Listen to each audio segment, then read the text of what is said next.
Let's get peppy. I have absolutely no idea what episode this is. I will pick up the slack a little bit on that in the next episode. All right. But this is Pep. We are back. We are back for quite a while, I think. I don't know about you. I'd like to go through at least till the election. Yeah. Yeah, so there we go. That's how to put Dave on the spot there. I am Chaz Licciardello. This is Dr. Dave Smith. Tell us who you are, Dr. Dave Smith. So I'm an associate professor at the US Studies Centre at the University of Sydney, but I do not speak for either of those institutions, okay? What you are getting over the next 2 hours or so is my proprietary takes. The University of Sydney insists that Dave's puts that disclaimer in and every they are single not going to defend me if I defame anyone. So yeah, just to make that very clear. And I'm speaking in a private capacity as well, even though I'm the co-host of Planet America, which is on the ABC, which is restarting next week. And even though I'm putting this on the ABC Facebook page, I am pretending that the ABC will not be held responsible, even though the Australian will make sure that they're held responsible if I say anything unfortunate, which I always do. I don't know. For a few disclaimers to start off with, I have no idea if this is coming up today. We're recording this on a Friday. I don't know if this is coming up tonight or tomorrow or on Monday because I haven't been to the computer where I normally edit these at the ABC. And things have a tendency to change quite dramatically. It might not even be there. It may not. It may not. So I might need to stuff around a little bit before I get this one up. But hopefully the ship will be back on course before too long. I am hopefully going to sort the sound issue in the next couple of weeks. We had all kinds of sound editing issues. I had to manually deal with the audio level. Sound issue being that I rupture people's eardrums when I get mumble. too excited. We're such a terrible combination. I mumble and you yell. But anyway, on average, we're just great. That's right. I may have a plug-in to sort this out. If not, I might ask you guys for help in another week or two. I don't want to spend the next year and a half doing manual audio balances because they are hellish. And I'm terrible at them, like I am anything to do with editing, as you guys know. Another disclaimer. I have been making another show, which is going to be on the air in another month, but I have not been paying any attention to American politics for the last 6 months. All right. I will tell you about the other show when it comes close. I was going to ask you about it. It's gonna start in the last week of August. Okay. So as we get closer, I'll tell you, but I won't tell you now. So you'll be a two-show man. I will be, although we've kind of mostly made the other show already. Okay. Because there's no way in hell I could make two shows at the same time. Wow. Because I'm just as obsessive on the other show as I am on this one. Anyway, but it means I'm kind of catching up a bit. Like a lot of the stuff that happened in the last 6 months, I missed, and I'm sort of going back because I've only been reading for the last 2 weeks. So Dave might take the lead on a few of these things that happened in the last 6 months. Obviously, we need to do lots of catching up over the next few weeks. Yes. Today, we're going to catch up on one or two topics. We're going to spend some time on them, and then we'll do more catching up in the coming podcast. Anything else we need to say? Business at the beginning? No, I don't think so. Okay, I know what you missed. You missed Dr. Dave's rants. I have no rants because I don't know what I'm talking about right now, even less so than usual. But you do. And the first thing he said, as soon as he walked in the room, Dr. Dave said to me, I want to have a rant on X. When we say X, we were talking about the app formerly known as Twitter. Yeah. I mean, this is remarkable because last year when Elon Musk bought Twitter, I remember us having this conversation saying, oh, well, he's not going to kill it. It's not going to die. It's still going to be Twitter. Yeah. Little did we know. Yeah. Look, what has been an amazing lesson for me is it's one of these things I didn't actually appreciate how good Twitter's branding was until Elon Musk changed it. And it's one of these things you just don't appreciate it when it's always been there, or not always been there, but been there for 10 years. You don't appreciate the way that Twitter actually communicated something through its brand about what it aspired to be, something that was kind of light and inclusive, and, the Twitter implied communication, but in a very cacophonous way.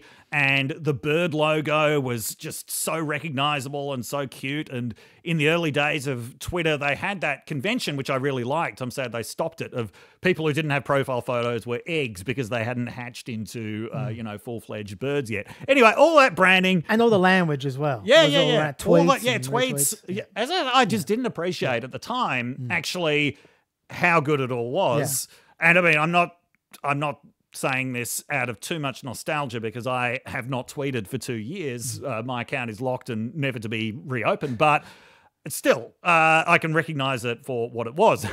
Now, all of that has been done away with in the space of a week and replaced with Musk's personal favorite symbol for everything, which is X. Yes. Now, if there is anything that summarizes the total lack of imagination of this man, it is X. It's a very generic name. It is He might as well incredibly have generic. called it thing. I mean, it is literally The. a placeholder in mathematics. It literally denotes put an actual value here. Yes. But apparently he's obsessed with it, and he has been obsessed with it for a long time. And the logo is a generic logo Yes. as well. Everything's generic about it. Yes. And there is no language associated with X. No, There's and no they were promising, he's going to put it this really nice Art Deco X. I don't know if what he has put out is supposed to be that, but it looks like a piece of shit. And there's a really good book about Peter Thiel by, I think it's Max Chafkin, someone Chafkin. Peter Thiel and Silicon Valley's pursuit of power. But anyway, it goes into the early days of PayPal, which Elon Musk was also involved in.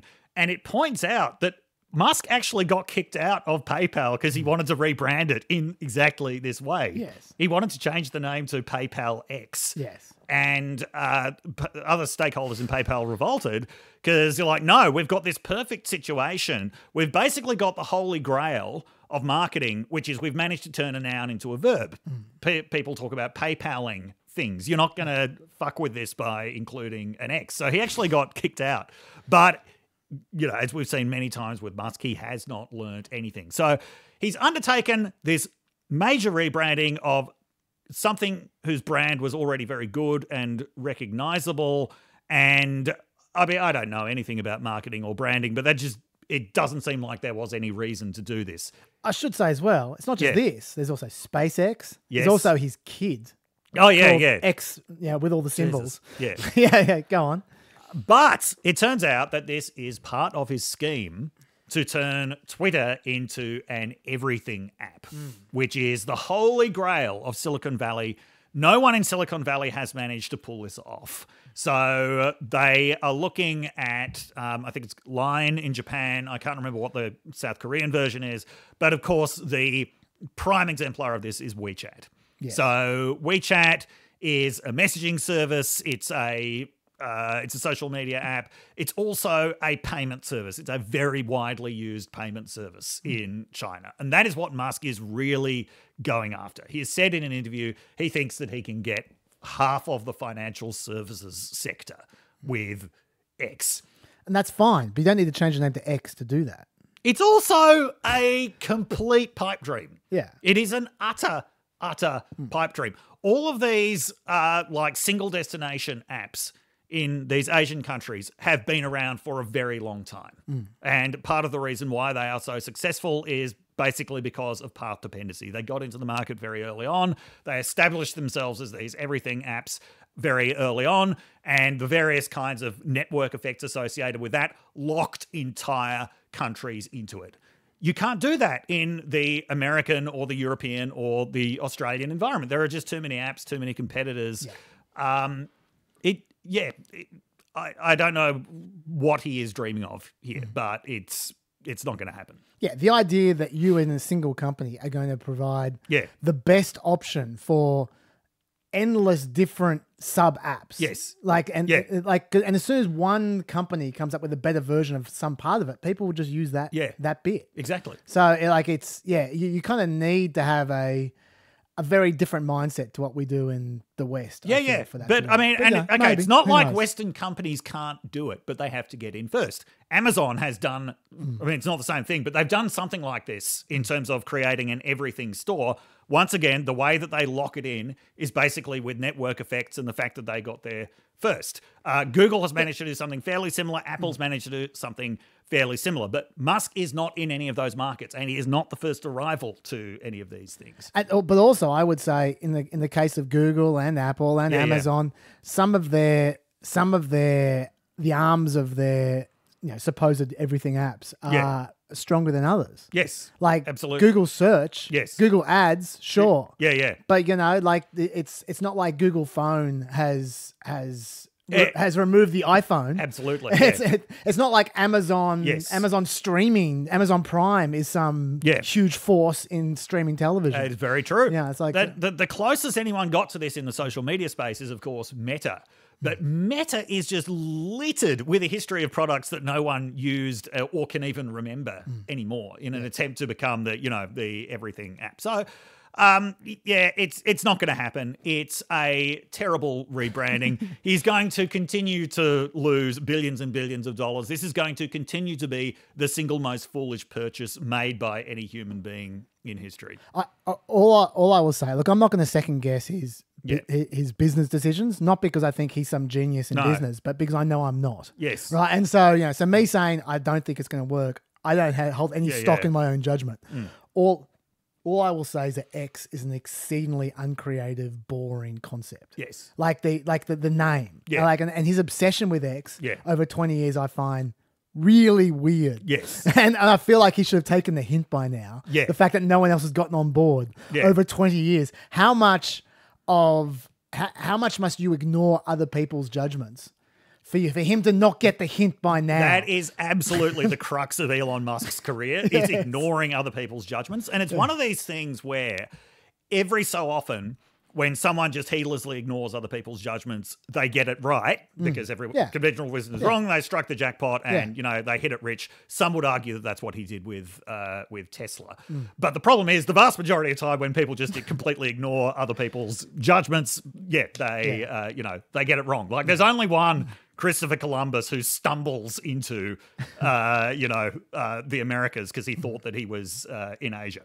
I guess, he wouldn't be the first rich person to become extremely arrogant. Yes. Okay, let's get into the more conventional topics. Okay. Next, though, we've got Dave rant out of the way. Yeah. Now, we've got two major topics here, as you're going to see, that we're going to spend a lot of time on, with the little bits and pieces in between. Yep. But let's start with the first major one, which is Trump legals. That's a pretty big area. Yes. And we're going to, I'll tell you right now, 2024 stuff we're going to save for next podcast. Yes. Because that's a huge area. Massive. But I mean, Trump legals obviously informs 2024 to a certain extent. Yes. I think the best way to approach this, because this is such a huge area, is to go through trials by date. Yes. Because there are so many of them. Yep. So let's start with October 2. There's one coming real soon, which is the New York civil fraud trial. Well, that's the Letitia James civil case, which that was like last year. That we were on air when that happened. But the actual trial is in October 2. So just to remind you, we spent a long time talking about this last year. We won't rehash that. But this is one which was accusing Trump of lying about asset values to obtain better terms from insurers and from lenders. Letitia James, she was seeking $250 million in damages from Trump and his family. And importantly, this is the important one, to stop them running their business in New York. Yes. Which Trump obviously wouldn't want. Yes. Now that had statute of limitation issues for some of the... because he's been doing it for decades. He has. Like, this is his favourite practice, tell investors that it's worth $50 million and tell the tax office it's worth 50 cents. Yeah, exactly. So a lot of these are not actually going to be part of the case. A lot of the ones that we talked about are too old to be part of the case. Yeah. But there are still some that can be part of the case. Ivanka's been excluded by a court because they said they kind of messed up her charges, and so they left her out. Yes. And there's a civil case, not a criminal case. Is the golf course that was also a state park part of this one? I don't know. Yeah. I don't know. But anyway, but what are your thoughts about this one? Oh, look, I think if they have done this properly, and that is a huge if. Yes.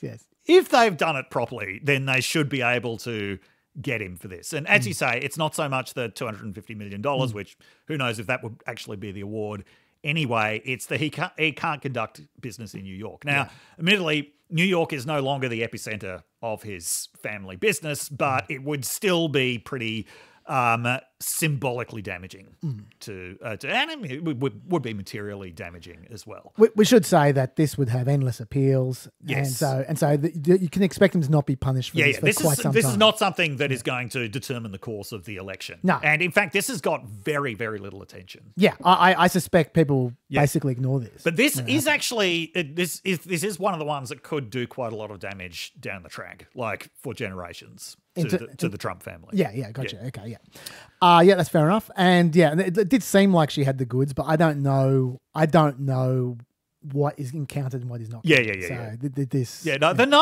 number of court cases where you think, oh, he's banged to rights on this one, and then it just turns up there's incredible fuck up somewhere.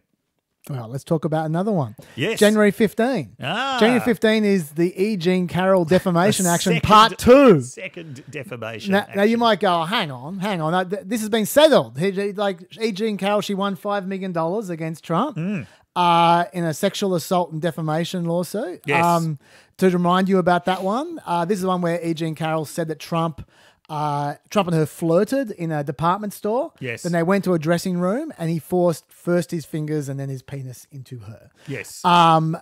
She says she needed him and she fled. She told 2 friends at the time. They didn't mention it again until 2019. When she mentioned it in 2019, she wrote about it in her book. Trump said it was a hoax and a lie.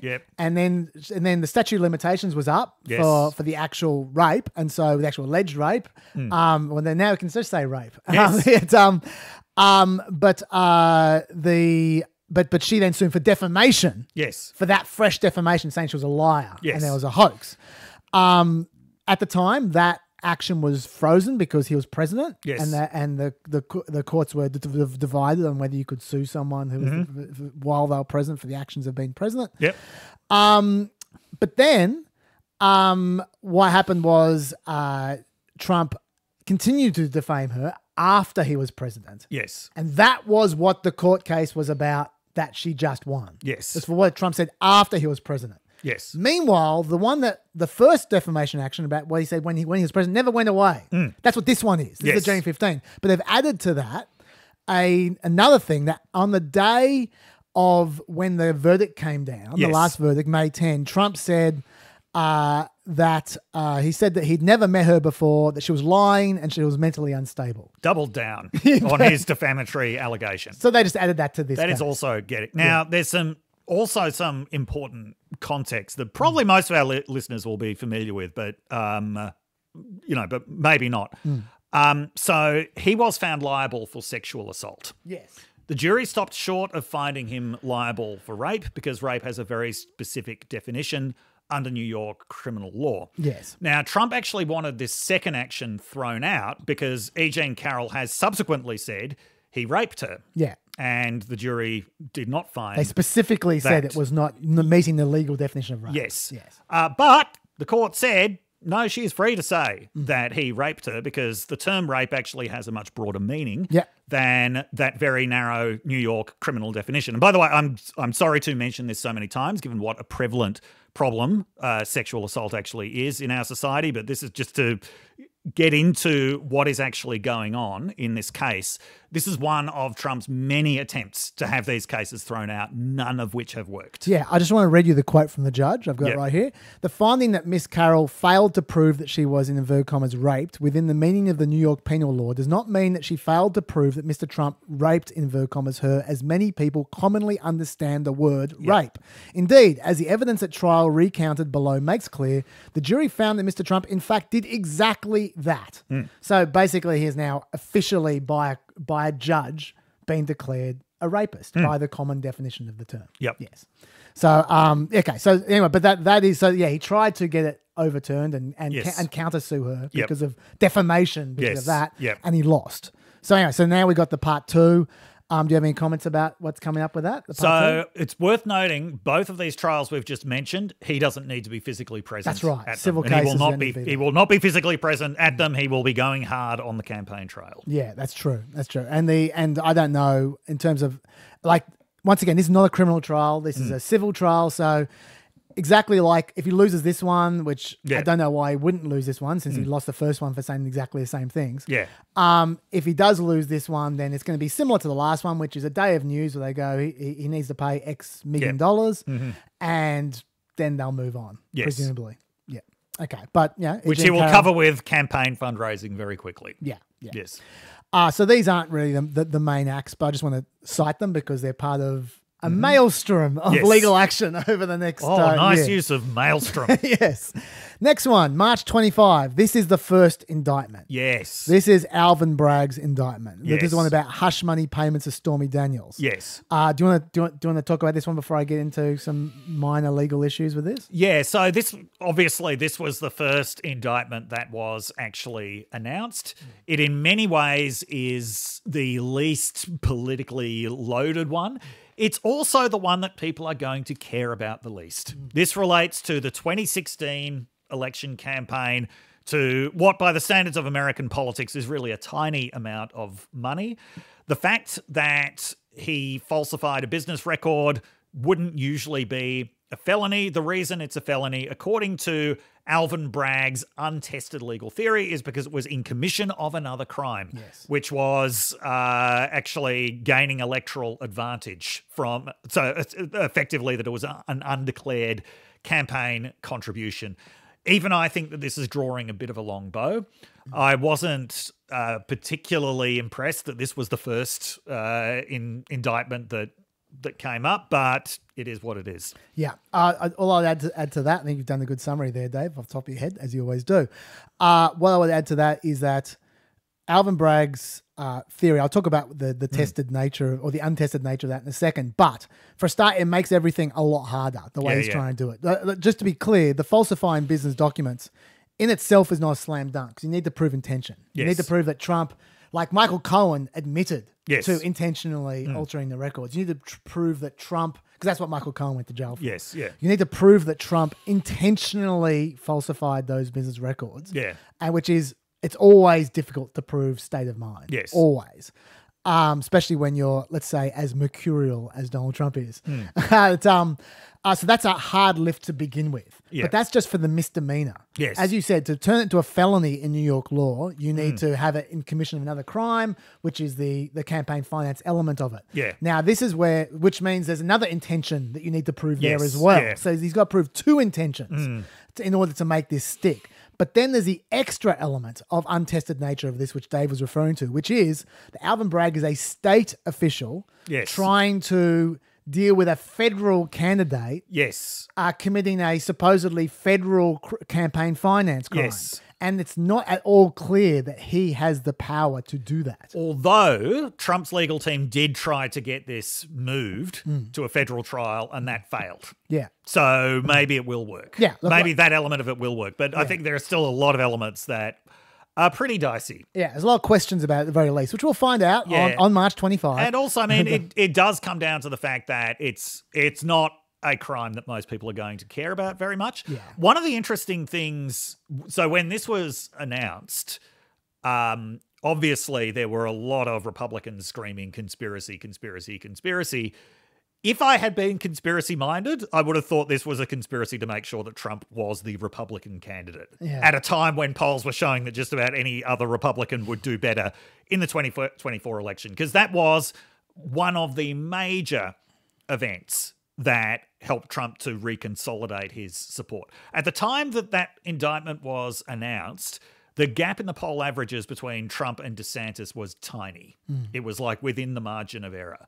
Now it's 30%. And a lot of other things have gone into that. But one of the things was that indictment, which among other things forced all of these supposed Republican rivals to step up in defense of Trump. That was the last time that DeSantis seriously tried to actually have a go at Trump because of one of his indictments, where even though he said the required shtick about this is the extreme left weaponizing the justice system, he also did make some comment about the underlying issue of him making hush money payments to a porn star. And he got absolutely ripped to shreds for it. Like when Donald Trump Jr. is ripping you to shreds, you're having a bad day. And yeah, he has, ever since then, he hasn't really gone anywhere near actually getting in a criticism of Trump over one of his indictments. Yeah, it's certainly an interesting reflection on Trump, that this is probably the crime that, or the potential crime that he is most sympathetic about. Yes. like in that people would say, you paying hush money to a porn star to shut her up about the affair you had while your wife was having a baby. That's quite sympathetic. Like we're on your side about that one. That's a human thing to do, to try and save your marriage from this horrible act that you committed. That's the thing we're most sympathetic with you about. So that puts into context everything else. I just want to. We are talking in very relative terms here. Yeah, that's right. But no, I'm actually agreeing with you. I'm just saying it's just funny how far we've gone. Yes, yeah. Where this is the one we go, this isn't going to bother people. This is the good crime. We've all been there. Yeah. we all understand this. But no, in reality, that's not a weird human thing. That's an actual human instinct to try and save your marriage. People do think that they would have done the same thing in the same position, whereas most people don't think, if I was president, I would have taken all of this shit back from the office to my house and stored it in the toilet. That is a bit less difficult for people to sympathise Exactly. with. Anyway, Yes. so we'll find out about this one. There's a lot of uncertainty, and I'm not sure that I agree with you. I'm not sure that it has a much political valence other than uniting Republicans together through negative polarization. Yes. But that's that one. That's March 25. Okay, and that is right in the middle of the primaries. Right, that is actually, I mean, it's a shame for the people who are trying to oppose Trump. Yes. That this is the one that's going to be in the middle of the primaries. Because if this was the other way around, this Yes. could actually affect potentially the primaries. Absolutely. This could only help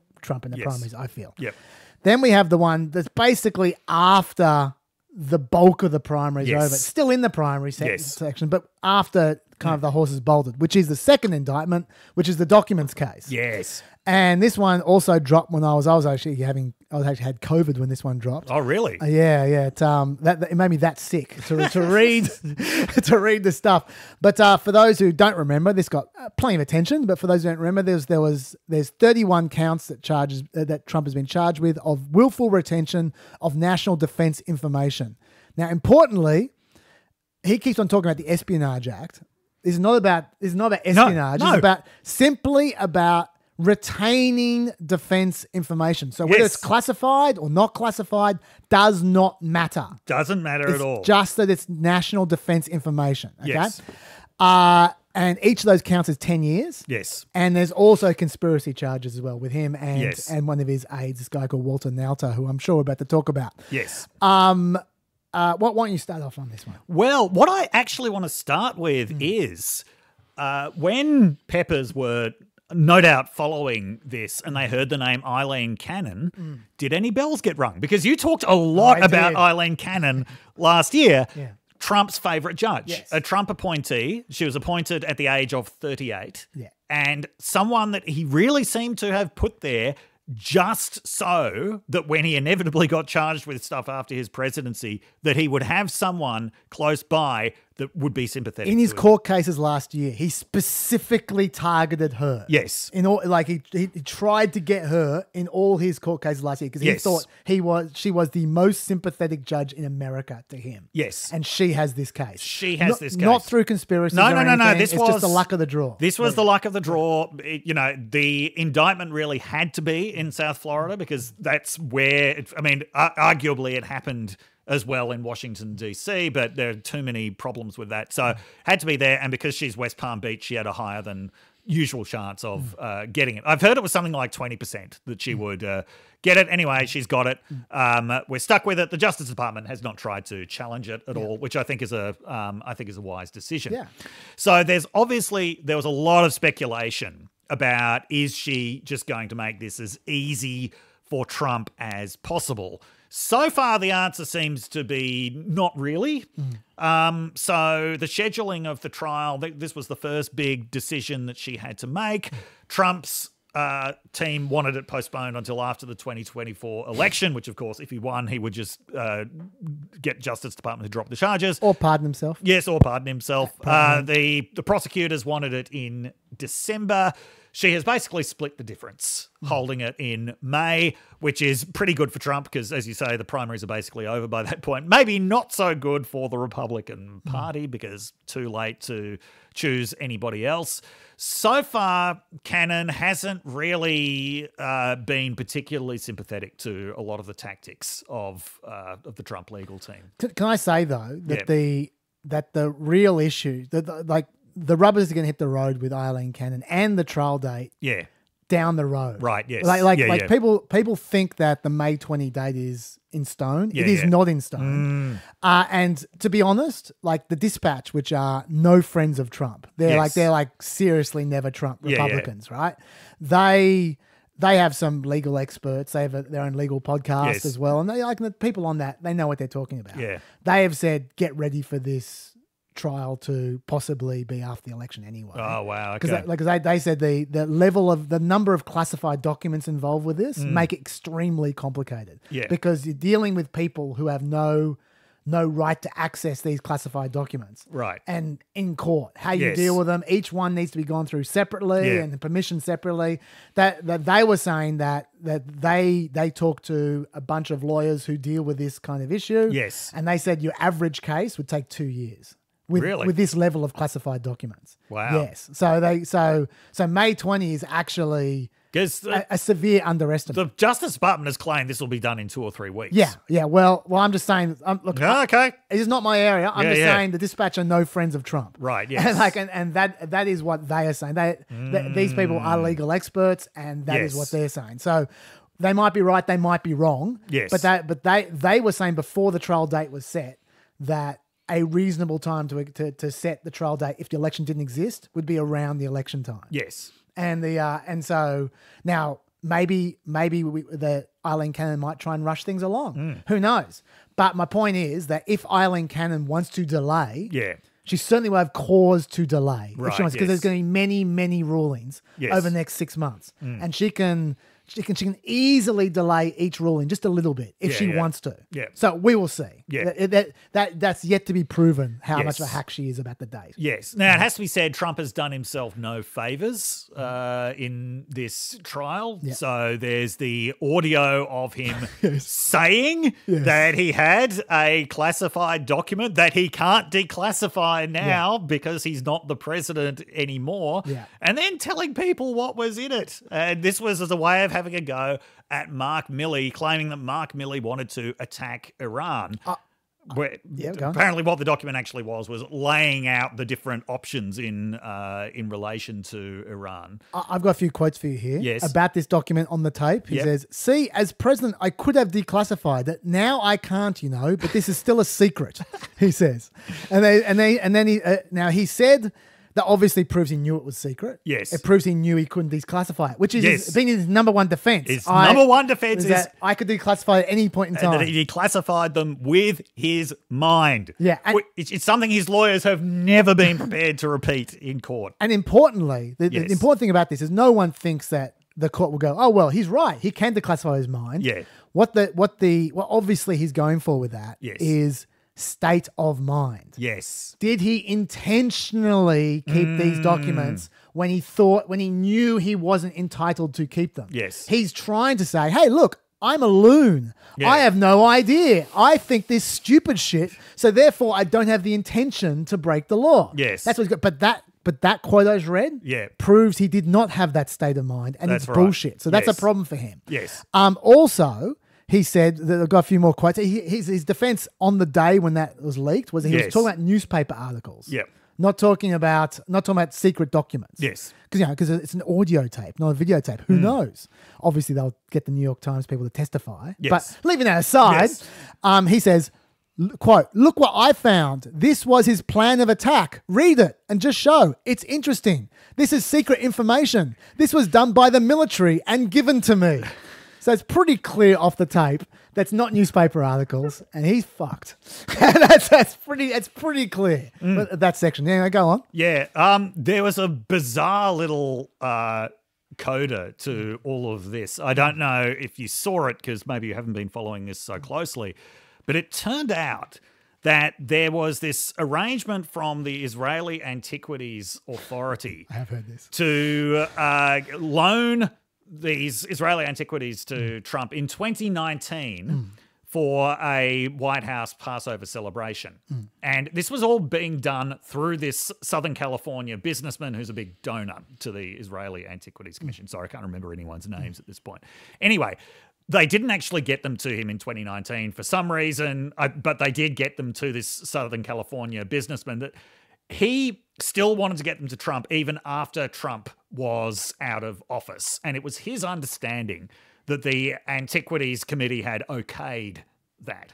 But then on the day, like when he's literally waiting in Trump's out of office in Mar-a-Lago, he gets a message from his contact at the Israeli Antiquities Authority saying, there's been a misunderstanding. Don't give Trump this stuff. It needs to come back to Israel.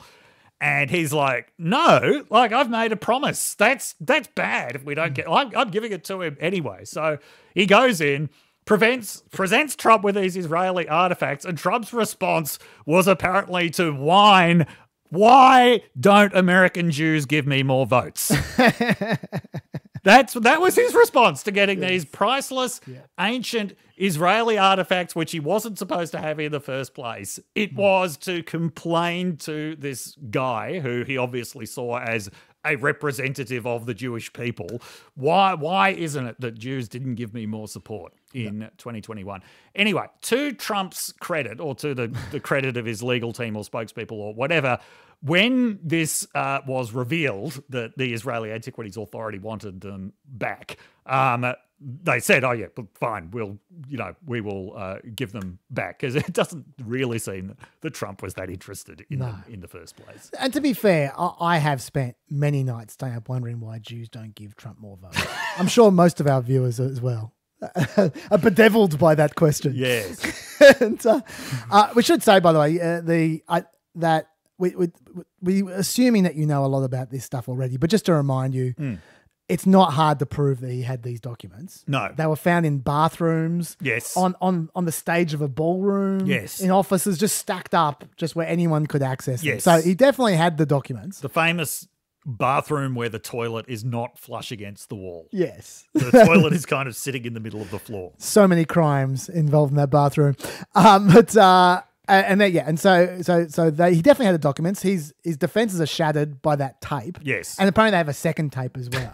But I don't know about that. But will the trial actually happen? Who knows? The issue is exactly. And the other question is the conspiracy element of this. Yes. Because that's where our friend Walter Natter comes in, who was moving boxes around to thwart the inspectors. And he told the FBI, they've got a quote from him here, that he told the FBI under oath they had no idea where the boxes were, even though he had sent photos to people in text with the photos of the boxes. So he's done. Yeah. He is at the very least, he's in trouble for lying to the FBI. Yes, yeah. At the very least, right?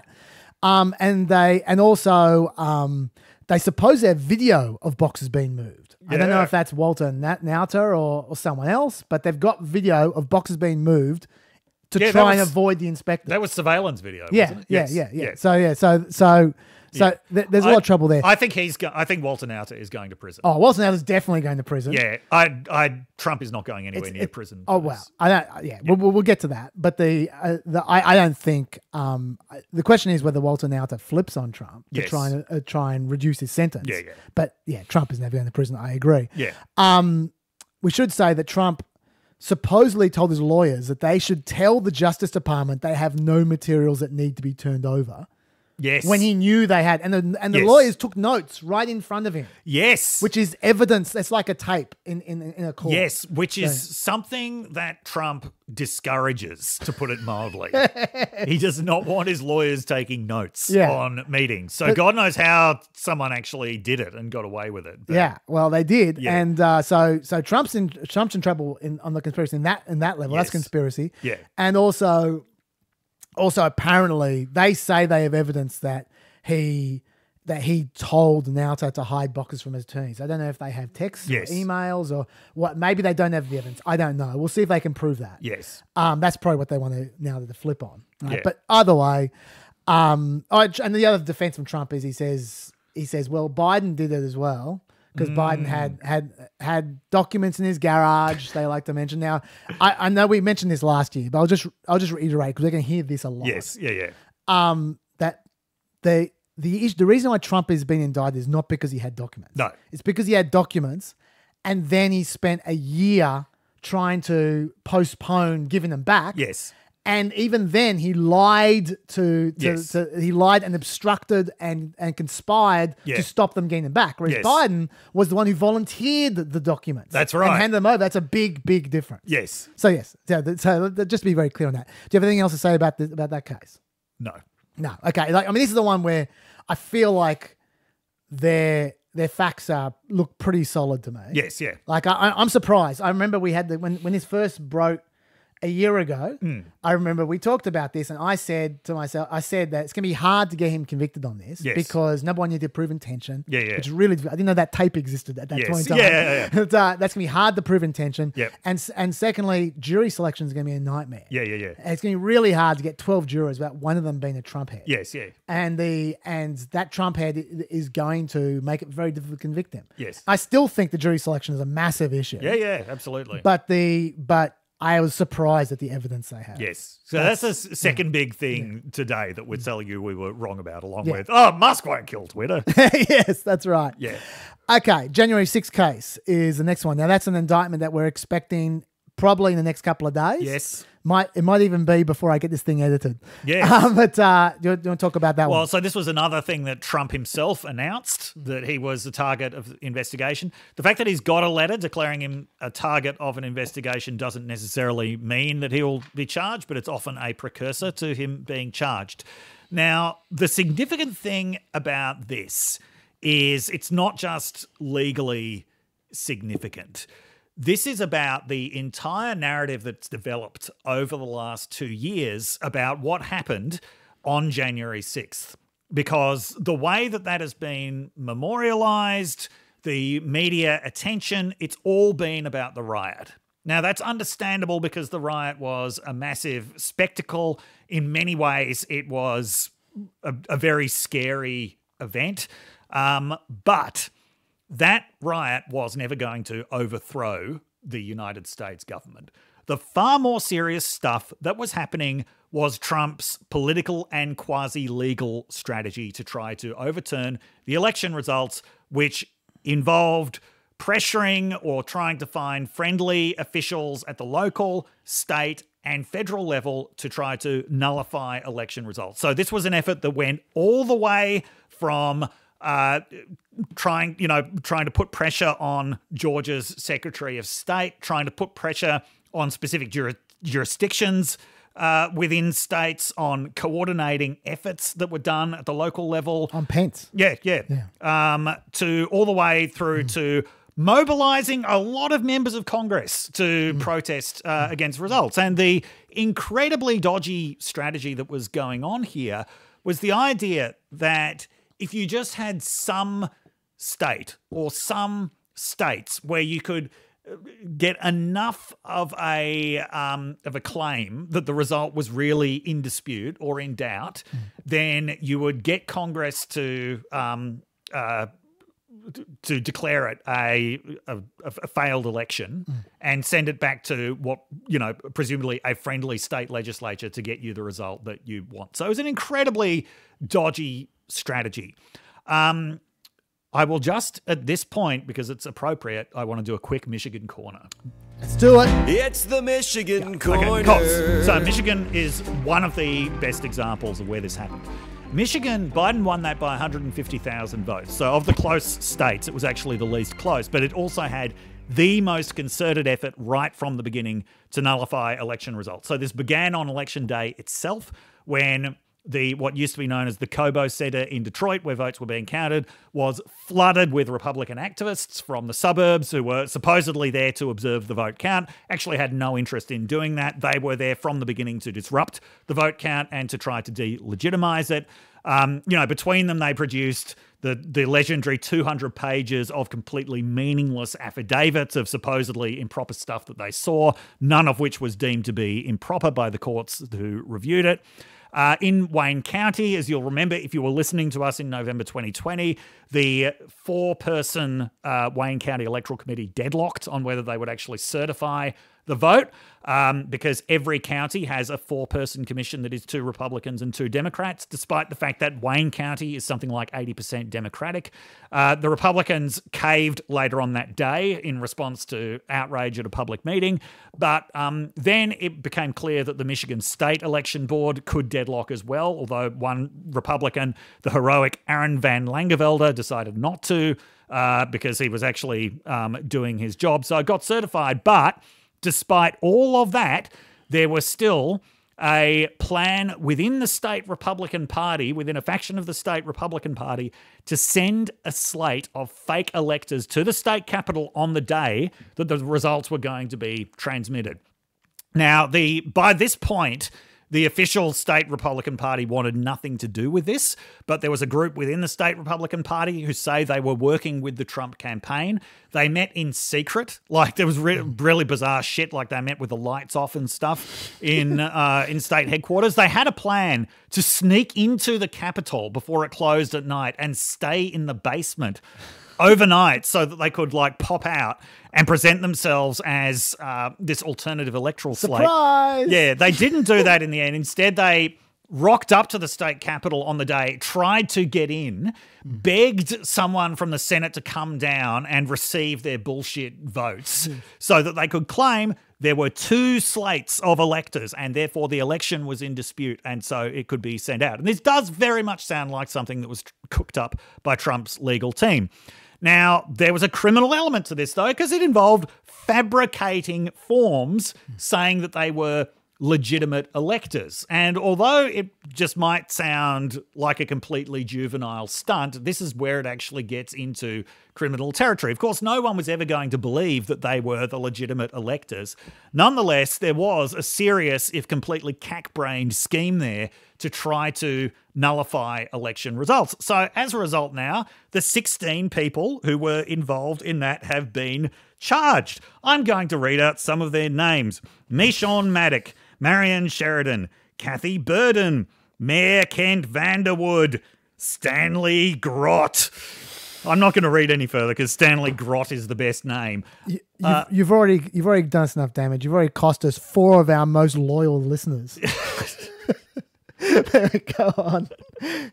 Should I read what they've been charged with? Sorry? Should I read what they've been charged with? Yes, yeah. 1 count of conspiracy to commit forgery, 14 years jail. 2 counts of forgery, 14 years jail. 1 count of conspiracy to commit uttering and publishing, whatever that means, 14 years jail. 1 count of uttering and publishing, 14 years jail.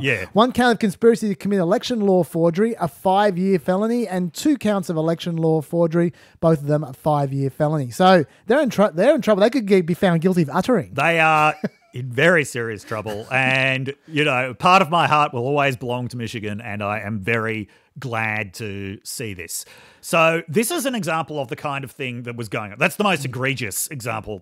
Although I think that in Arizona, there's also going to be a possibility that people will be charged. And in Georgia as well, fake electors could also get charged. Could I jump in with what their defense is going to be? Yeah. Now, I should say, by the way, just be very clear about the fraud element of it. This is what they signed. They signed documents certifying that, quote, they were the duly elected and qualified electors for President and Vice President of the United States of America for the state of Michigan. So there's no ambiguity about that. No. Right? Okay, but what their defense is going to be, because some elements of the internet have already tried this, is that back in 1960, there was a very close election between JFK and Nixon. Oh, yes, yep. And in Hawaii, it was down to a couple of votes. Oh, yes, I remember and this, yes. Nixon was ahead on the first count. Yep. And so the Democrats assembled their own set of electors. Yes. On the off chance, on the recount, That's the right. Democrats would win. Yes. And the Democrats did win on the recount. Yes. And they were hailed as heroes Yes, and yeah, said, yeah, "Oh, thank yeah. God you did that. Because of that, we could Yes. because otherwise it would have been too Yeah, late yeah. and we wouldn't have had the right electors on the day." Yes. They're going to say they would try and do the same thing Yes. because there were court cases ongoing Yes. at that point in time. There were crazy court cases going Yeah, all the yeah, way yeah. up to January 26th. Yes. And they would say it was still in court. Anything could have happened. We were told, they're going to say this, we were Yeah. told by lawyers that we needed to do this to give an option on the off chance that we won our court case, which we genuinely believed we were going to win. So we had an honest belief that we weren't trying to defraud anyone, that we were simply putting in place the building blocks of what was needed when we won our court case. Yeah. That's going to be their defense. What do you think of that? I don't think it's going to fly. Yeah? Why's that? No, well, we're going to hear a lot of it. We're going to hear a lot from Trump about how I believed that the election was stolen from me. The question is, were these insane court cases that were happening any real basis for belief that the result was actually going to change? And the answer is no. Like these were completely frivolous. They were court cases that were going on for this very reason, to try to provide some sort of justification for this. But they've left an enormous trail of evidence to suggest that it wasn't just a backup plan. Yeah, I was going to say, this is where I normally poo-poo court cases and say, they're not going to win because of intention. Intention's always the issue. This is one where intention works against them. Yes, exactly. Because you go, okay, there's a big difference between what they did in Hawaii in 1960 and what you did. In Hawaii, they were out in the open. Yes, yeah. They were saying, okay, this is what we're doing. Yeah. Here, they're hiding in basements, switching the lights off so only bats can see them. Yes. And trying to surprise people surprise people from in the dead of night, Yes. hiding and underneath the stairs. Yeah. This is what was the intention of all this secrecy? Yes. It clearly was not to follow an above board process. Exactly, yes. So that is why I think they're going to get done. Yeah. Also, there were 150,000 votes difference in Michigan. Like, you can claim all you want. I really thought that the election result was going to be overturned. At some point, the court's just going to say, I don't care. That's true, but you can be wrong as long as your intention is honest. But what I'm saying is their intention is clearly not honest. Really, yes. Yeah. So I think they're in trouble. I'm not saying all fake electors are in trouble, but those guys with all the hijinks, they're in trouble. They're in big, I think. big trouble. So, but getting back to the broader point. Yeah. So, there was a serious attempt being made to nullify a democratic election and to maintain power by undemocratic means. That is as serious as the riot was, and not only did it cost 5 lives on the day, multiple law enforcement officials subsequently took their own lives afterwards.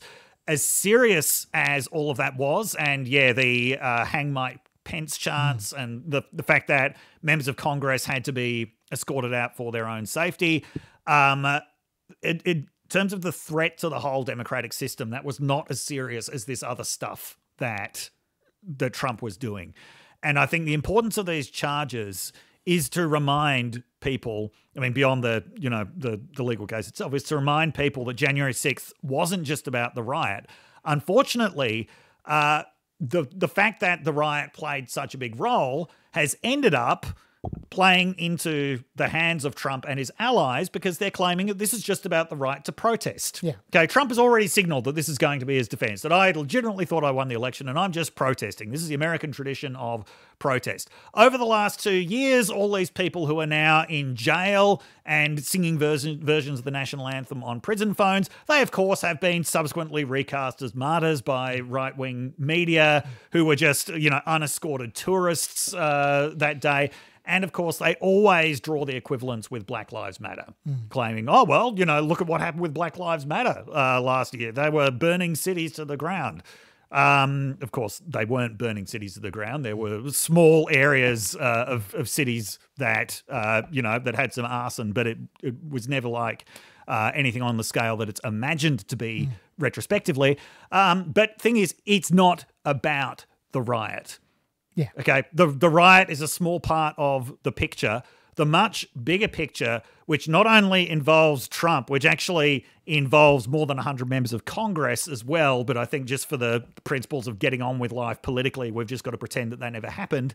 But we don't have to pretend that Trump didn't try to overturn the election. He did. And while we don't know what the charges are going to be, I'm not going to talk much about this indictment because I don't know what the indictment is, or if in fact it even exists yet. But what we understand is that the charges are going to be based around exactly this. Yes. The attempt to overturn the election through fraud. Yes. Not the riots. No. So we will find that. All I will add, I only add one thing, which is we haven't got much information, but we have got a little bit of information from CNN, which I'd like to share with you. This is about Jack Smith, the special counsel who is supposedly going to be bringing down this indictment any day now. Here we are. I'll just share it with you. Jack Smith can't resist a $5 footlong. That's according to what we see right there, new and exclusive CNN video of the special counsel at Subway. Okay, now you might be wondering why they were covering Jack Smith at Subway. And John King filled in the blanks for us quite nicely. And just one last point. Jack Smith, remember when the classified documents target letter, when Trump announced that, there was a lot of commentary. Is Jack Smith making a mistake here? Is he leaving this all to Donald Trump? And then they released the indictment and we all said, wow, wow. We read it. We saw the documentation. We saw the level of detail. Jack Smith going to Subway today is a message to Donald Trump. Donald Trump tries to intimidate people. He tries to bully people. He tries to scare you away. That was Jack Smith with no words and a simple $5 sub in his hand saying, I'm here. I'm not going anywhere. Yeah, the imagery was intentional and spoke volumes. Wow. There you go. It spoke volumes. Just wow. Is CNN sponsored by Subway? I don't know. I'm trying to work out what... Take a stand with Subway. Show that you won't be intimidated with Subway. I'm trying to work out what exactly the volumes that were spoken said. Like I'm a seafood sensation. I'm packing a footlong. I don't know. I genuinely don't know what he was saying, but I'm hungry. I need lunch. Wow. I don't know. Anyway, CNN going from strength to strength. So I'm looking forward to the trial when we'll see even worse coverage than that. Wow. Now, by the way, this trial potentially is a lot simpler than the documents case. Yes. No classifications involved here, right? Yeah. So this could actually potentially be much sooner than May 20. Yes. This could actually end up in the middle of the primary. That's what I would like to see. And if it is, that will be interesting because this, especially what they want, what they apparently want to go after him on, is the most inexcusable thing Trump has ever done. Absolutely is, yes. And so this could be the really important indictment. Absolutely. We'll find out soon enough. The other one, which may or may not drop, is the one in Georgia. Do you have anything to say about that? This is connected. It's this in microcosm, basically. Yeah. It's what he was specifically doing in Georgia, which is some of the best documented crimes. So that's Fulton County that is bringing that. The phone call with Brad Raffensperger talking about the 11,000 votes that Trump needed.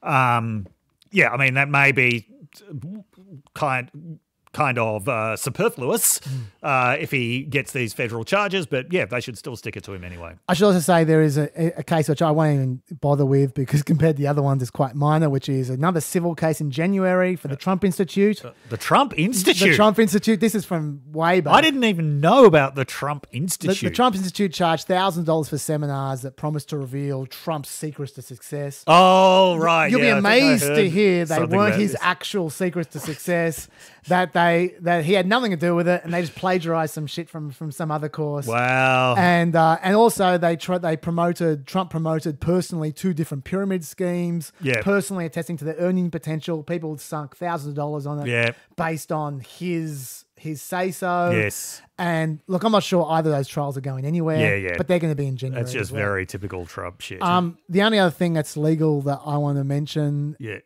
actually goes to something you wanted to talk about, which is about Kevin McCarthy. Yes. About whether they're going to expunge Trump's 2 impeachments. Oh, yes. That's, apparently, we don't know where this is at. It's kind of a leak kind of situation where apparently McCarthy promised Trump he would... Trump wanted McCarthy's endorsement in the primary. McCarthy said, I can't do that. I'm the speaker. I need to be neutral at this point in time. And Trump was displeased, so he offered him to placate him that he would try and get his impeachments expunged by the end of August. Yes. Which is like in 2 weeks, like the August recess is in 2 weeks' time. Yes. And there's 18 Republicans in seats that Biden won who are not going to agree to that. No. And 2 representatives who actually voted to impeach Trump. They're definitely not going to agree to that. And he's in a, and it means nothing expunging impeachments anyway. It's just erasing history, which doesn't make sense. Yeah, no. I thought we didn't want to do that. We don't want to get rid of statues. Yeah. Well, we want to get rid of impeachments.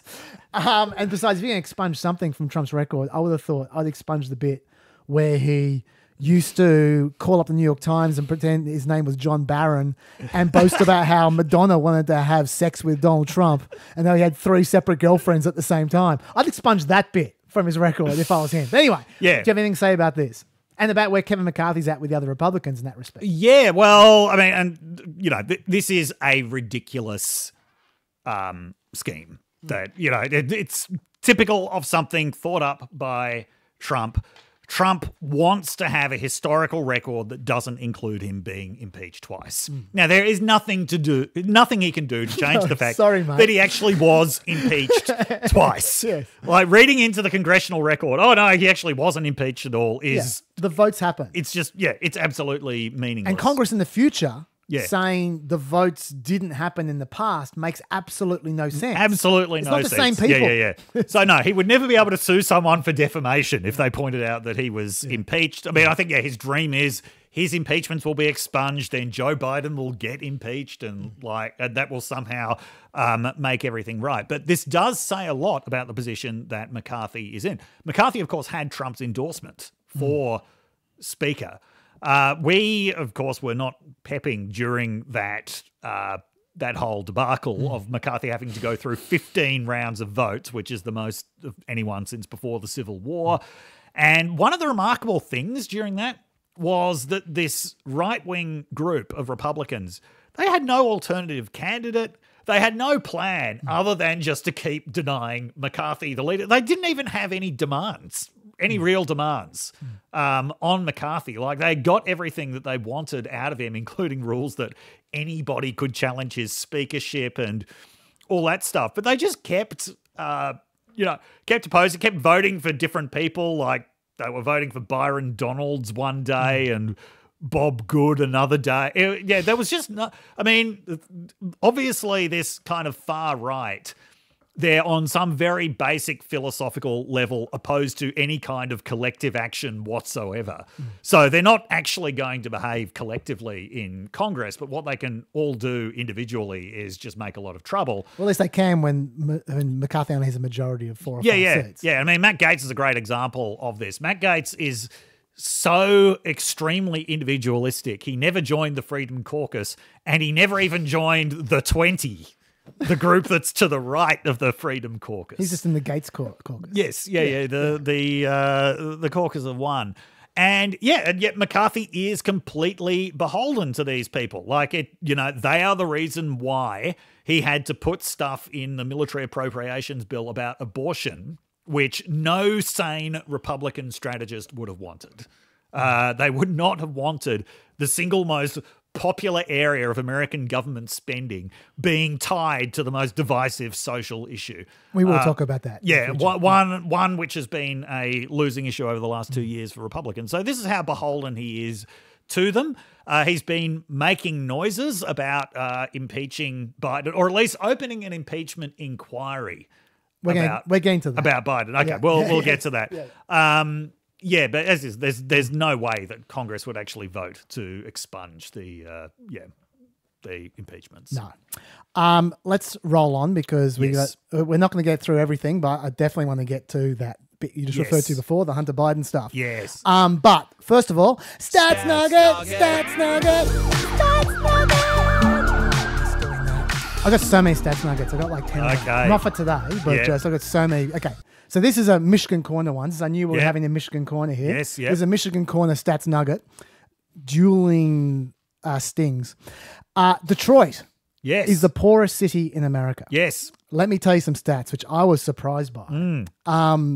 This is not a happy Stats Nugget. No. its poverty rate is 31.8%. Yep. The next closest, the second most poor city in America is Memphis Yes. at 24.2%. Yes. The national average is 12.6%. Yep. The median household income in Detroit is $34,000. The national average for the median household income, $69,000, twice that. Yeah.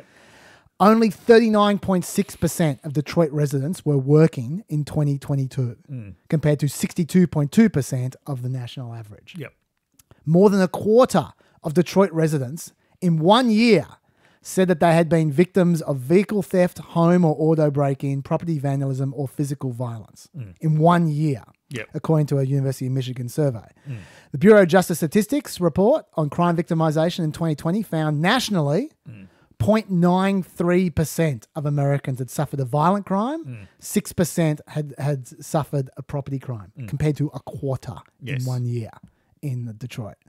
The city population in the last 10 years has dropped from 700,000 people to 620,000 people. It used to be well over 1 million.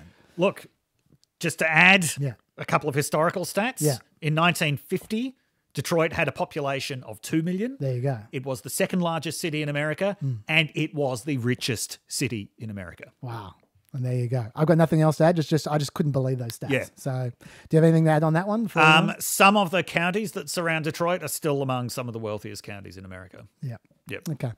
Anyway, I want to talk about a study. I used to have a study sting. If I do, I'll put it there. I don't know if I'm even going to find it. Sting. Yeah, something about studies. I don't remember what it was. Anyway, it's a study which I want to talk about very briefly. Yeah. A really interesting one from Opportunity Insights about colleges, which is why I want to talk about. Yes. Because you know this stuff better than I do. Yes. You work at a university. Yeah. They looked at federal records of college attendance, standardized test scores, and parental income taxes for nearly all college students in America Yes. from 1999 to 2015. Yep. So this is a really good study, okay? Yes.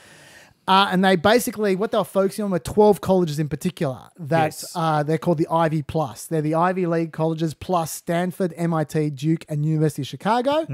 Those 12 colleges educate 0.5% of Americans. Yes. These are all private universities, by the way. Yes. Yep. On average, a kid's earnings end up roughly the same no matter where they go to college in America. That's been established many times, and this study confirmed that. Yep. But kids who go to these 12 universities rather than some other college are 60% more likely at age 33 to be in the top 1% of income distribution. Yes. Nearly twice as likely to go to a top graduate school, and nearly 3 times as likely to be employed at a firm like Goldman Sachs or Google. 25% of senators come from those 12 Yes. universities. 41% of presidents since 1961 come from those 12 universities. 26% of New York Times or Washington Post journalists come from those 12 what universities. What percentage of Supreme Court justices? It's got to be close to 100. It's high. It would be It's high. possibly 100. Yeah, I don't think it's 100 because at least, very least, Barrett didn't come from one of them. Ah. But it's high. Yeah. So these unis are also happen to be filled with rich kids already. Yes. So they're a great way of entrenching privilege. Yes. Rich people becoming richer and becoming more elite. Even Absolutely, though on yes. average, Yeah, you yeah. end up with the same income, just the elite become very Yeah. elite. And also they completely dominate media coverage of the higher education sector. Yeah. Yeah. And so this study was trying to find out why they fill with rich kids. Yes. Now, firstly, firstly, rich kids are more likely to apply to these universities. Yep. So there are a higher percentage of the applicants that makes up 1/3 of the difference. Yes. Just the more applicants element. Now this is an inconvenient fact, but it's just true. Rich kids get higher marks, even from a purely academic level. They get higher marks. So even if you use only purely academic qualifications, rich people would have an edge. Yes. Yep. Right? And that makes sense. They go to better schools. They get tutoring. They also might have smarter parents. Also, they don't go to bed hungry. Yeah, absolutely. Yeah. Yeah. Like, I mean, they have every advantage. So, Yes. of course, they end up getting Yeah. higher marks. So that is part of it. Yeah. But for applicants with the same marks, children from families in the top 1% were 34% more likely to be admitted than the average applicant, even ignoring Yes. the extra applications. Yes. right? So, and those from the top 0.1% were more than twice as likely to get in. Yes. So why is that? Yes. They have they went through three different reasons. First of all, legacy admissions. Yep. That's not a big surprise. That's No. kind of obvious. Yep. They account for 30% of the remaining difference Yes. after everything else we've So talked this about. is for those of you unfamiliar with the incredibly depraved American higher education sector, legacy admissions are admitting the children of alumni. Yes. Yes. And it is true that legacy admissions tend to get higher marks than non-legacy students for the same reasons we already said. Yes. But legacy kids from the top 1% were 40% more likely to be admitted as non-legacy applicants with the same marks. Okay, poorer legacy students were 15% more likely to be admitted as non-legacy kids with Yes. the same scores. Yes. So it's not just about richness, it's about legacy as well. Yes. But they are mostly rich. Yes. 29% of the legacy students come from the top 1% of income, 65% from the top 5%. Okay, Yeah. so that's one area. Yes. Now, here's are the two that are less obvious. Athletic scholarships. Now, you might think athletic scholarships, that will help people who aren't nerds. Oh, not if you know this sector. Yeah, that's right. Now, 1 in 8 admitted students from the top 1% was a recruited athlete. Yes. From the bottom 60%, it was only 5% of admitted Yes. students. So they're disproportionately rich as well. And there are reasons for this. Yes. Think about the sports that you get admitted for athletic scholarships. Exactly. Athletics, Yes. lacrosse, Rowing. rowing. Yeah, Yes. things that you don't even do Yes. in poor schools. Yeah. And even water polo. Yeah. Yeah. And even things like football and basketball, you probably got better coaches in a rich school Yeah. than you do in a poor school. That's so true. There's probably better talent development as well. Yeah. Do you have anything to add to that before I move on to the No, next thing? Okay. The next thing is non-academic qualifications. Ah, yes. Interviews, statements, Yep. references, extracurricular activities. And this is important because yes. this is what people usually talk about when they're talking about trying to reverse the advantage rich people have. Yes. Doing it through interviews and statements and so forth. Bad idea. They favour rich kids hugely as well. Absolutely they do. The rich kids do more extracurricular activities. Yes. Rich kids go to feeder schools that provide glowing references. Yes. Rich kids are taught how to sit interviews and how to write statements. That's right. And so they're better interviews. They're Yes. better statements. They're coached for this. Yes. So ironically, rich kids do even better with the non-academic holistic methods of applying for a position. Yes. Yeah, yeah, than they do yeah. with test scores. Yes. So and the bottom line is your best bet is with test scores. Yes. Because even though they have an advantage, they have less of an advantage, rich people, Yes. than they do with everything else. Yes. What do you have to say about this? Because you know this better than anyone. There is a very interesting historical story about this because certainly in Australia, university admissions are almost completely based on HSC results. There are other paths in, but that's basically what it is, right? They are based on results. The US is not entirely unique, but fairly unique in having this emphasis on all of these other factors that are not just academic results. And yeah, you might look at that and think, well, you know, you want well-rounded applicants, but there is a very sinister history to this. That is that at the beginning of the 20th century, a lot of the Ivy League universities, who were at that point admitting people mostly on the basis of academic results, were getting very alarmed by the number of Jewish students that they had, especially in medicine and law and other really prestigious fields. So all of the Ivy League universities, with the honourable exception of Columbia, started to introduce new standards for admission, saying they wanted more well-rounded students who participated in extracurricular activities like, say, football and singing in church choirs. But not synagogue choirs. Yeah. So as a result, pretty quickly, they dramatically reduced the number of Jewish students who were in Ivy League schools. I think I might have mentioned this before on PEP. Actually, this was the beginning of this pipeline of Jewish students from the East Coast to the universities of Chicago and Michigan. We're very proud at the University of Michigan about the fact that we have this long tradition, which actually still goes on to this day, of Jewish students coming from the East Coast to Michigan because of that pipeline that was established in the early 20th century. So that's the history of well-rounded college admissions. It's anti-Semitism. Yeah. And it is not surprising that now these processes still have these incredibly discriminatory effects. The other thing is that if you were looking at it from a purely cynical point of view, because, you know, Susan Dynarski from Harvard very bluntly said that it is clear from this that the reason why Ivy League universities don't have poor students is because they don't want them. You're looking at it from the point of view of these universities. Alumni donations are incredibly important to their financial health. So by admitting wealthy students, not only are they likely to be getting more donations from those students in the future, they're more likely to be getting more donations from their alumni parents in the present as well. Yeah. So if you were to look at it purely as a financial decision, which it might not be that, but it's never going to be far from the surface when you look at these universities, a lot of which are now essentially hedge funds that have educational institutions attached to them. You can understand why they do this, even if you can't sympathise with it.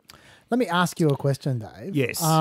These 12 Ivy Plus schools have an average admissions class of 1,650. Yes. They admit around 157 more rich kids than they ought to based on test scores alone on average. Yes. So if you add that up, that's about 1,900 seats per year. Yep. Between them being misallocated if you take marks as your only measure. Yeah.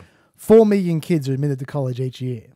So the kids who miss out on Ivy Plus schools, they're not going to the worst college in the world. They're going to a great college as well. Yes, yeah. Just not an Ivy Plus school. Yeah. Right?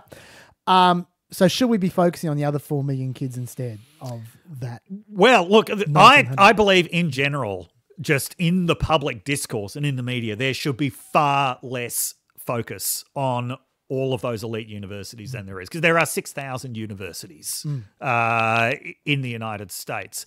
And just on that point about other places that these students who don't get into these schools go to, places like University of Texas, they don't have that same problem. University of Texas doesn't have that massive disparity in admissions. Part of the reason is because they take far more students, although it's still a very elite place. Like under Texas law, anyone who's in the top 10% of their high school graduating class gets to go to the University of Texas or gets to go to a University of Texas school. So I don't think take anyone from outside of state because, so they've got all of these elite students, but it actually is there's far less of that wealth disparity going on. But also, when the Supreme Court overturned affirmative action earlier this year, there was a very good article, I think it was in the New York Times, saying affirmative action was never enough, looking at the universities where affirmative action actually played a serious role in admissions. It was these most elite universities, along with some of the top public universities as well, including Michigan, which had played a major role in affirmative action in the 90s, but which had not been able to enact affirmative action since the 2000s because it had been struck down by state legislature. The fact is that the vast majority of all students, and especially of all minority students, weren't going to these universities anyway because of, even if you have affirmative action, there are so many disadvantages, so many hurdles in place. And so, the emphasis does need to be far more on the other 4 million. And unfortunately, across the US, there has been a picture over the last few decades of state legislatures enacting increasingly punitive budget cuts to universities. Part of the effect of this is that somewhere like Michigan, which is nominally a public university, only actually gets 6% of its income from the state. It gets the rest of its money by charging incredibly high fees to out-of-state students, by charging the same fees that you would pay to go to Harvard to out-of-state students. Part of that is to keep the rate relatively low for in-state students, or about 2/3 of the student body. But whenever they need more money, they up the rate of out-of-state students and international students in order to get more money. So that's one of the reasons why college is so expensive in the United States and puts people into so much debt. But a lot of studies have also found that the single most important area of higher education in terms of making differences to people's life chances is 2-year colleges, right? It's community colleges. The difference between income attainment between people who have completed high school but not 2 years of college and people who have completed high school and have had 2 years of college, which usually means having done community college, that's the single biggest gap in the system. Right. It's an incredibly important institution, and that is something that has also been is incredibly neglected. And the last time I even heard anyone talking about it was, I think that towards the beginning of his first term, Barack Obama allocated something like $12 billion extra to community college, which is good, but is also pretty much nothing. So, in terms of focus on higher education, it does need to be away from these elite institutions. But of course, because as you point out, this is where everyone in the media went. Yes. This is where everyone in Congress went. This is where everyone in the Supreme Court went. The focus is always going to be on them, and it needs to stop. Yeah. That is the reason I insisted on bringing this up with Dave, because I knew he'd come up with something good.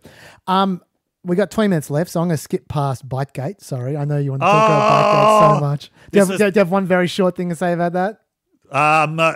This is about Biden's dog. I sympathise with the dog.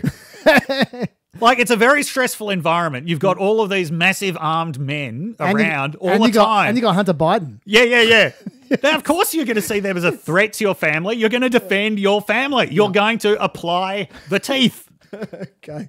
We might talk about it more length at some other time. Yeah. But we've got 20 minutes. Let's talk about Hunter Biden. I'm going to race through this and then you just jump in, okay? Yes, yeah. Right? Because where we left it before was we had Hunter Biden was paid $83,000 a month to do nothing by Burisma. That was highly suspicious. Yes. We all knew that.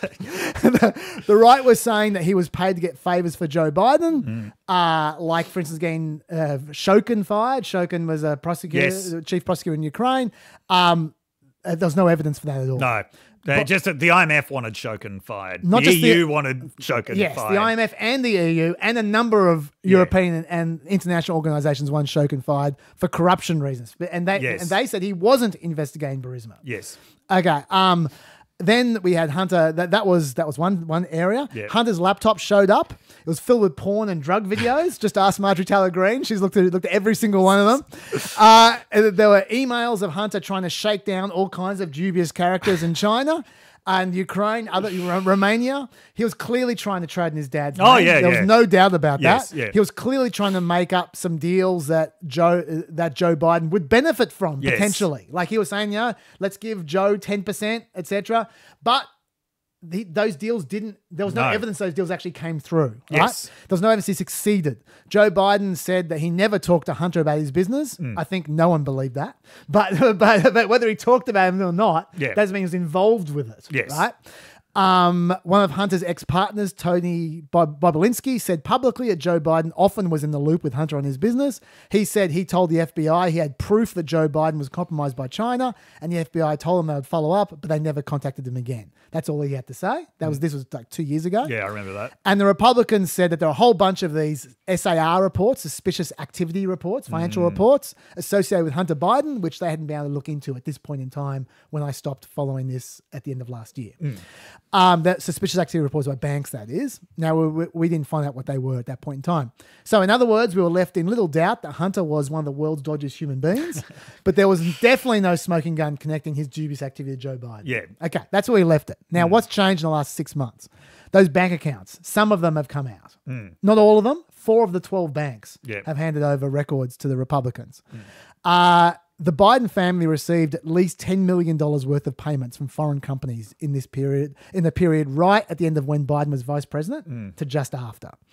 The IRS whistleblowers, who we'll get to in a second, say it was $17 million that they received from various foreign companies. The reason I said the Biden family is because it didn't just go to Hunter. No. There were all kinds of payments going to 9 Biden family members. Hunter, Joe's brother James, James's wife, Hunter's ex-girlfriend, Hunter's ex-wife, Hunter's current wife, at least one Joe Biden grandchild, and a couple of nieces and nephews. They've all received money from overseas countries, not to mention a few business associates as well received some money. House Republicans, as I said, have only received 4 of 12 banks transactions, so there might be more to come. Okay. Then earlier this year, we started hearing about mystery whistleblowers. The first mystery witness was a guy called Gail Luft. He wasn't very interesting. He said the Biden family received payments from Chinese nationals tied to Chinese intelligence, and that Hunter Biden had a mole in the FBI. He supposedly worked with one of these Chinese companies, and that's how he knew. Neither of those revelations actually implicated Joe Biden directly, we should say, which is all anyone cares about. Because Hunter Biden, he's on his own. Yes. But Republicans kept on saying how credible this guy was. Turned out he was currently indicted for being an unregistered foreign agent, for trying to traffic weapons, for violating Iranian sanctions, and wait for it, for making false statements to federal agents. Very credible witness. Yes. And also, he's currently on the run from authorities. That's right. So he says he's the victim of a conspiracy. They only charged him to shut him up about the Bidens. That's what he says. I think his story is irrelevant, to be honest. But that was an episode a couple of months back. Okay. Then there was Hunter's plea deal. Which has got more news this week. Hunter supposedly agreed to a plea deal. This is about last month. He obviously didn't pay taxes for a bunch of the money he had received. And also when he bought a gun in 2018, he was asked, are you an unlawful user of or addicted to marijuana or any depressant, stimulant, narcotic drug or any other controlled substance? He wrote no. He should have written all of the above. Yes. And you know which lawmaker got that question put on the form for gun sales? I don't know, but I can guess. Was it Joe Biden? It was Senator Joseph Biden. Of course it was. Yes. And in his book, he openly admits he was a drug-fueled mess during this period. So there's no doubt that he broke that particular law. Yeah. Now, believe it or not, that one action, just that guns action alone, equals 25 years jail. Oh, yeah. It breaches 3 different statutes that are 10, and 5 years jail. Yeah. But under a plea deal offered to him, he would plead guilty to misdemeanor for failing to pay more than $100,000 in income taxes. Yes. And admit to the facts of the guns charge. And if he stayed sober for 2 years, the guns charge would disappear. Yes. That was the plea deal. Now, Republicans were going crazy. They said this is way too lenient. And to be honest, it's a little bit complicated. So I'll just explain this very quickly. Yes. The guns charge. On one hand, but feel free to jump in, but on one hand, people don't get charged for this kind of offence very often. This drugs offence, okay? According to the GAO, in fiscal year 2017, federal background checks resulted in 112,000 denied transactions. So that's 112,000 people who wrote something on a form saying that they could get a gun. It turned out they couldn't get a gun. So they're lying, right? Yeah. In each of those cases, so the ATF recommended 12,700 of those be further investigated. Yep. Would you like to guess how many were prosecuted? 4. 12. Ah, okay. 12. 0.01% of block transactions. Right, so most people don't get charged with this offence. Yeah. But for people who are charged, he has no criminal record. That helps. But under federal sentencing guidelines, if you go by the book, he's looking at a sentence of between 10 and 16 months. Oof. All right, and they're just letting it off. Yes. Right? Okay. So on one hand, it's very harsh. Yes. On the other hand, it's very lenient. Yes. Depending on what both harsh what and focus. lenient at the same time. That's right. Tax charges. Now, usually tax infringements are dealt with fines. Yes. Rather than jail time. Yes. Yeah. Okay. Especially since Hunter actually, unlike most tax evaders, he actually filed his tax forms. Yes. He just didn't pay it, which is weird. That's some great Hunter logic. Yeah. But anyway. Yes. On the rare occasions that they do file charges, though, people go to jail. Yes. But the thing that stinks in particular, he's been charged. The misdemeanors were for paying $100,000, not paying $100,000 worth of tax. Yeah.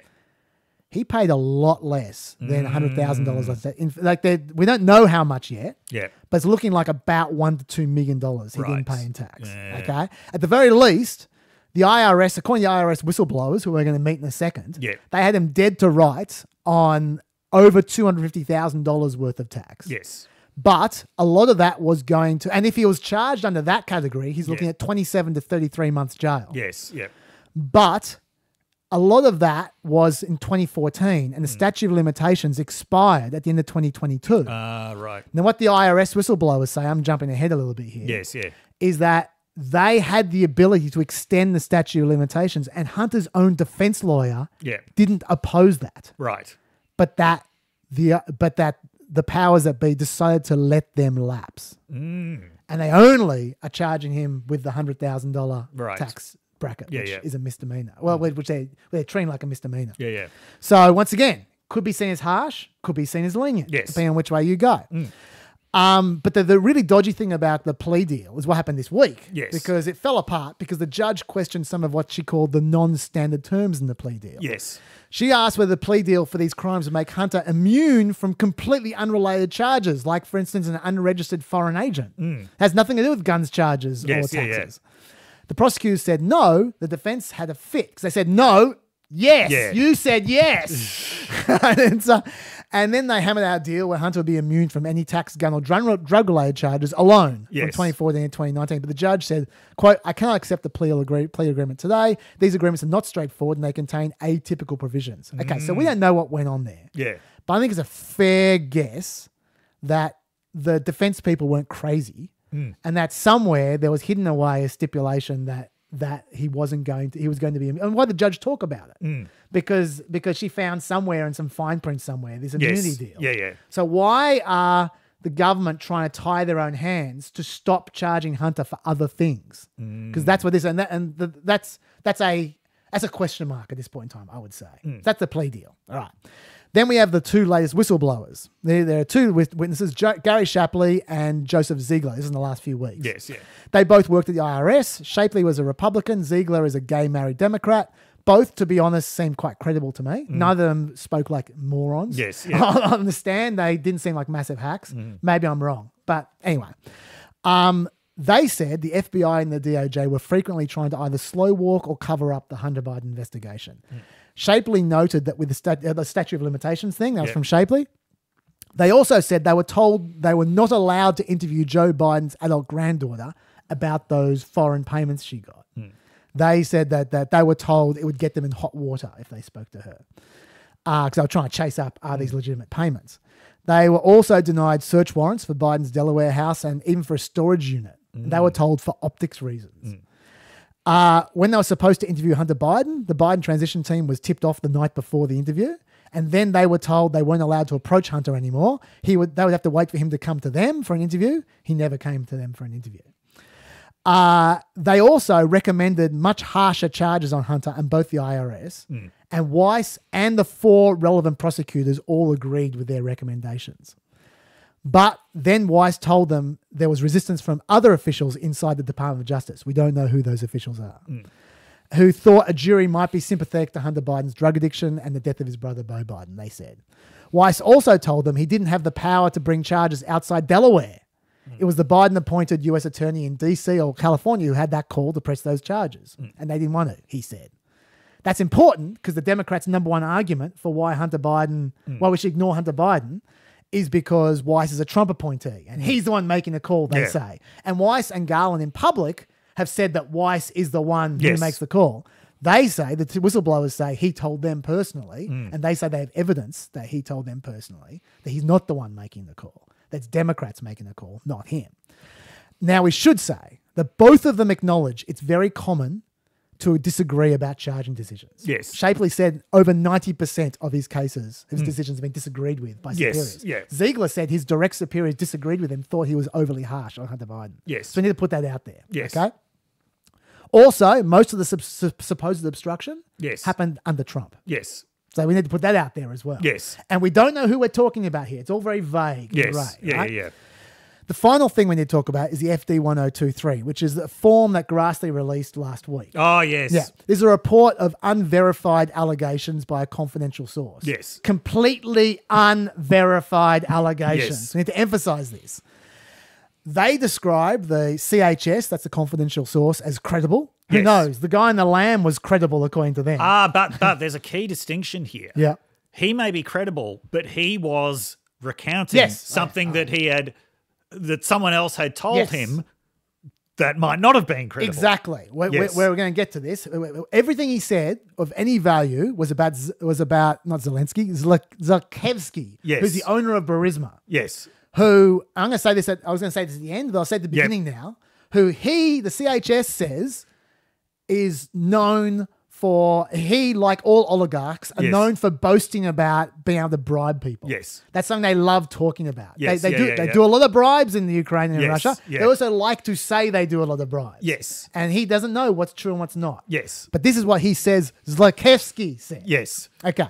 He had a number of meetings with Zlochevsky in 2015-16. All of them had other people there. Yes. So the CHS second says he can prove, Yes. or he can get other people to back up to corroborate what he said. Yes. Zlochevsky supposedly told him that he had to hire Hunter Biden to protect us, quote, to protect us through his dad from all kinds of problems.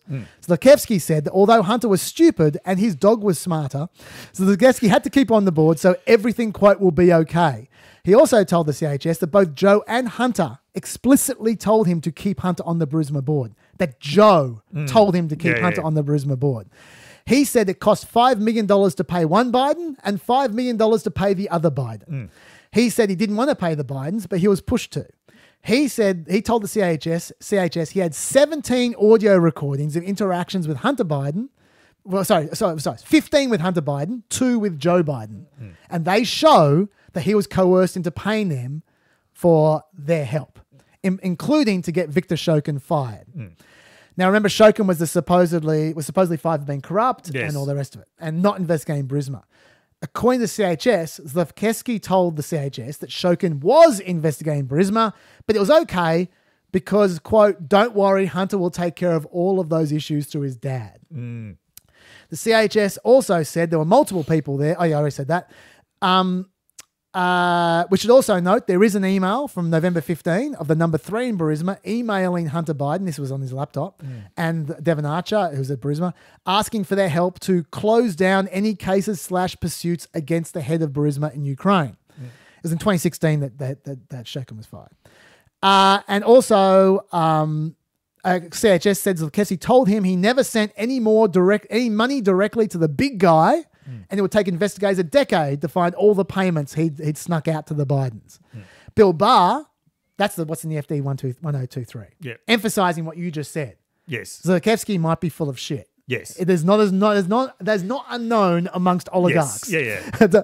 Bill Barr says that he sent the FD 1023 to Pittsburgh to be analysed, and after they found that all the dates and locations mentioned in it checked out, and that there was no basis to believe this was disinformation, he then sent it off to Delaware for Weiss's investigation. That was the last we heard of that form until now. Yes. The IRS whistleblowers had no access to it, even though it would have helped their side of the investigation. Yes. Okay.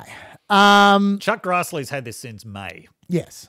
And he's just released it. Yes, he has. Although, to be fair, there were negotiations with the FBI over that. Yeah. It's, And he's like, this is what the FBI didn't want you to see. yeah, it's a bit of that. Yeah. And then finally, Devon Archer, I mentioned there, he's Hunter Biden's former best friend. He served on the Burisma board alongside Biden. He's also his business partner. Yeah. He reckons, he's about to testify this week, he reckons Hunter Biden put Joe on the phone roughly 24 times as Hunter spoke to his foreign business partners or business investors. Okay, that's all the stuff that's happened. So, Yes, yeah. So in summary, from my point of view, before I let you go on it, if Zlochevsky's telling the truth, then Joe Biden is in trouble. If he's telling the truth. Yes. We need to investigate whether he's telling the truth. We have no idea. Hunter definitely has massive issues, I feel. Yes, yeah. The DOJ is looking kind of sus, but it's a bit grey. Like we're talking in general, the DOJ. Like there's a lot of the DOJ did this, higher ups did that. I want individuals. I want names because they don't work as this giant conspiracy. It's individuals who rig stuff. You know? So let's get to the bottom of that. In my view, there's still not proof that Joe Biden is involved in anything, other than allowing Hunter to use him to extort businessmen, which I think there's pretty damn close to proof of now. Yeah. I do want to just raise one text on his laptop, though, that Hunter texted his daughter in 2019. I hope you can all do what I did and pay for everything for this entire family for 30 years. It's really hard, but don't worry. Unlike Pop, I won't make you give me half your salary. He said, which is, at the time I disregarded, but yeah, it's an interesting text. What's your view on all this? My view is they are not anywhere near actually getting anything on Biden. What do you think should happen? And I think that Republicans Republicans in Congress have been investigating this. If they were going to find something, I kind of think they would have found it by now. And this is why we're getting all of these claims from them that things weren't investigated or that investigations were shut down. No. The fact is These things have been investigated. They were investigated and nothing was found. What they're going to keep going with until the next election is, it wasn't investigated. There was a cover-up of the FBI, cover-up of the DOJ. There is really nothing. And I am sympathetic to the argument that Philip Bump made, which is if you're Joe Biden as vice president in 2016, why would you risk it all on what was actually a fairly trivial bribe? Why would you? Now, admittedly, you can't infer from that he definitely didn't do it.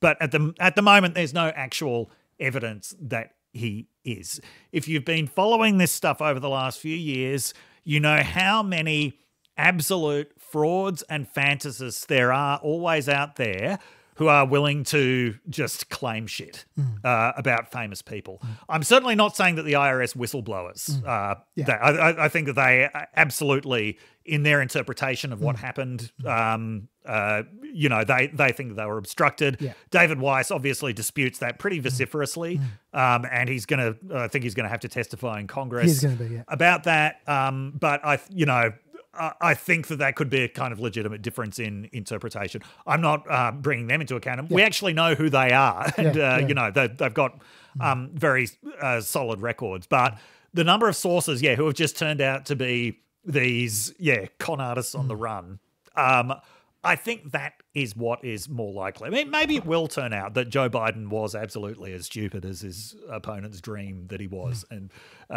took a massive bribe. Maybe it will, but I doubt it. Look, I agree with a lot of what you're saying there. I think that Joe Biden was notoriously just about the poorest member of the Senate for like 30 years. Yeah. While his brother, James Biden, was feasting off his name and becoming quite rich. Yes, yeah. And it would have been really easy for during that period when Joe was a no-name senator for him to take advantage of his name to make some money. Yes. And he didn't, that we know of at least. No. And so it'd be weird to me for him to wait until he was vice president and had a real chance of being president. Yes. For him to turn super corrupt over essentially chump change. Yes, yeah. For compared to being president. Yes, yeah. Like that would seem to me to be extremely irrational. Yes. Doesn't mean he didn't do it. Yeah. But that would be, I think you'd need extraordinary levels of proof. Yes. To overcome that basic presumption. Yes, yeah. I don't think that proof exists at all. No. I think there's more than enough for them to continue investigating. Yes, yeah. There's lots of things worth investigating, threads worth pulling. Yeah. I'm not of the view, what I disagree with you with is to say, if they haven't found it by now, they'll never find it. I think they might find something down the road. I think there's lots of leads. I just don't think they've found it yet. I think that, personally, I would have no problems if there was a special counsel. I think it's ridiculous because when you're alleging that the FBI or DOJ might be biased or there might be biased people in there, that's why you have a special counsel. That's why they exist. Yes. So I think special counsel would be good. Yeah. I don't think it's even close to enough for impeachment. Yes. And to be honest, to be fair, a lot of the Republicans, Rand Paul is saying that. Yes. There's not enough for impeachment. This is ridiculous. This is why what is actually the point of an impeachment investigation? Because McCarthy's talking at the moment about having an impeachment investigation. Impeachment inquiry. Yeah. Not necessarily an impeachment. Yeah, which is what ridiculous. Is the point? Once the momentum starts, it's going to happen. Yes. Yeah. Okay, look, there is one last thing we absolutely need to mention about Hunter. Yes. That is the fact. Every time I hear Hunter, what I think of is in 1984 and 1985, there was an educational show made by ABC Hobart called Hunter, which was about this guy who rides a bicycle around wearing a safari suit and has a cat and a mouse and goes and investigates things. How come I've never heard of this? It was basically introducing children to the principles of empiricism, like you find out things by experiencing them. But the important thing is it had possibly the last great theme song that the ABC ever produced on its own. And this is what goes through my head every time I think of Hunter. Well, we are going to have to play that theme song. Yes. And I think that we should go out on this note. Absolutely. Dr. Dave? Okay, well, we are going to come back with so much more in the next podcast. We've got a lot of catching up to do. Mm-hmm. We will, to leave us, the real Hunter. Yes. Enjoy.